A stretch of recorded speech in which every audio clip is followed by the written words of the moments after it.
You wake up and your mind is already running a marathon, right? Before you've even had a sip of coffee, the worries just flood in. All the unfinished tasks, the messages you need to answer, and that nagging feeling that you're already behind schedule. Your body's awake, sure, but your brain feels like it's being pulled in 100 different directions. Sound familiar? I bet it does. And look, so many of us have been there. We've tried all the wellness hacks, the gratitude journals, the forced positivity, and this quote just hits the nail on the head. It starts to feel like a chore, like you're doing homework for a happiness that just never really shows up. And that's the real problem here. A lot of these modern morning routines, which are supposed to make us happier and more productive, they just end up adding another layer of pressure. It becomes just one more thing on our to-do list that we can feel like we're failing at before the day has even really started. So let's just pause on this for a second. This is a huge shift in thinking. Instead of trying to squeeze every last drop of productivity out of every second, what if we used our mornings to build a kind of mental armor for the day? To get ready for the chaos we all know is coming, instead of just pretending it's not going to happen. Now, this is not some new revolutionary idea, not at all. For over 2,000 years, the ancient Stoics, we're talking about guys like the Roman Emperor Marcus Aurelius and the philosopher Seneca. They used their mornings not as a productivity hack, but as a practical, real-world operating system to get through a world that was filled with plagues, wars, and all sorts of political drama. So here's the key difference. The modern goal is all about having a productive day, right? It's measured by what you get done, what you cross off your list. But the Stoic goal was about having a virtuous day, a day lived with inner strength, with clarity, with a sense of peace, no matter what the world decided to throw at you. It was all about strengthening your inner world, not just optimizing your outer one. And this phrase perfectly captures that Stoic approach. They didn't believe gratitude was some emotion you had to force yourself to feel. For them, it was a skill. It was the skill of seeing reality for what it really is. It's about training your mind, not trying to trick it. And this one idea is the foundation for the 3 pillars we're about to break down. Okay, so pillar 1 is all about mental rehearsal. The Stoics had this great insight. The punch that hurts the most is the one you don't see coming. So the very first thing they did in the morning was anticipate the punches. They had a fancy Latin name for it, of course, premeditatio malorum. It literally means the premeditation of adversity. Now, I know that sounds super negative, but it's not about being a pessimist. It's a form of psychological inoculation. In fact, it's basically an early version of techniques that are used in modern cognitive behavioral therapy. By imagining what could go wrong, you rob those things of their power to shock you and totally derail your day. And just think about who's saying this. This is coming from Marcus Aurelius, literally the most powerful man in the world at the time. He wasn't being negative. He was being a realist. He knew that expecting everyone to be perfectly pleasant and agreeable was just a recipe for constant frustration. By preparing himself for difficult people, he could respond with patience and reason, instead of getting angry and surprised. So here's how you can actually do this. It's a simple 2-minute exercise you can do with your morning coffee. First, just quickly run through the day ahead in your mind. Second, ask yourself, okay, what could go wrong? Maybe a huge traffic jam, a nasty email, a rude colleague. And third, and this is the important part, decide right now how the best version of yourself is going to respond. You're essentially creating a game plan for when things go south.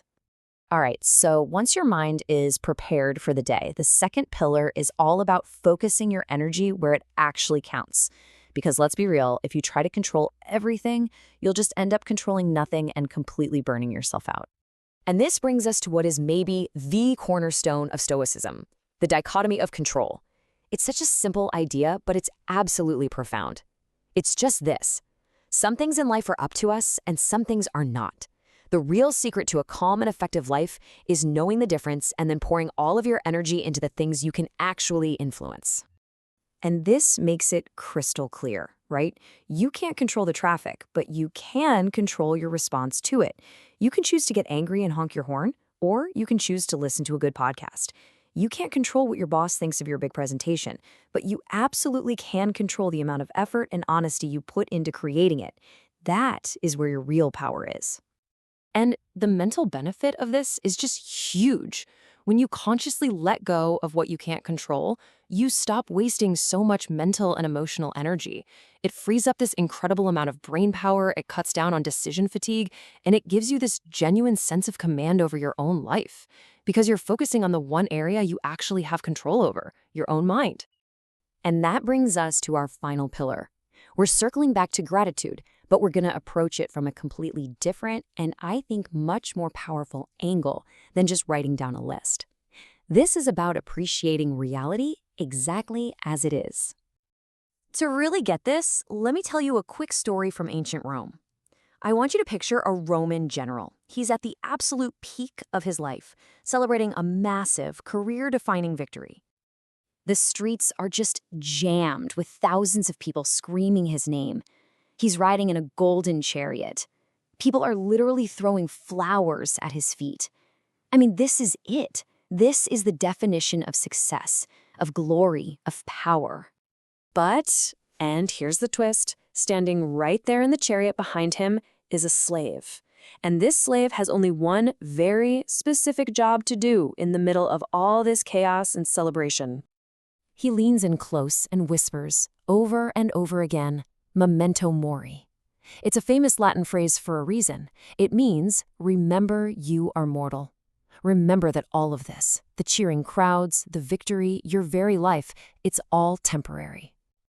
And that is the Stoic shortcut to gratitude.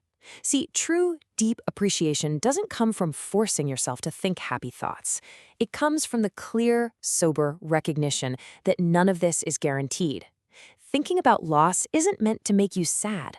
It's meant to make you radically present and deeply, genuinely grateful for what you have, right here, right now. So, okay, that's all great in theory, but how do you actually put this into practice without needing a degree in philosophy? Well, let's just boil this all down into a super simple routine that you can try tomorrow morning. Here it is. It's just 3 steps. 1, think of just one potential challenge you might face today and decide how you'll respond. 2, for that challenge, get really clear on what's in your control and what isn't. And 3, think of one specific thing you have in your life right now, and just for a second, remember that it isn't guaranteed. That's it. That's the whole routine. And hey, if you want to take it one step further, you can add this final layer. Before you head out the door, just pick one virtue to be your North Star for the day. Is it going to be patience when you're stuck in traffic? Honesty during a tough conversation? Maybe courage to finally tackle that thing you've been avoiding? This one little intention can bring so much clarity to everything you do. And finally, I just want to leave you with this one question to carry with you. It's a question that really cuts through all the noise of ambition and to-do lists. It's not about what you need to do to make today a success. It's about who you need to be. What would make today feel complete? Not because of what you accomplished, but because of how you chose to live it. What for you would make today enough?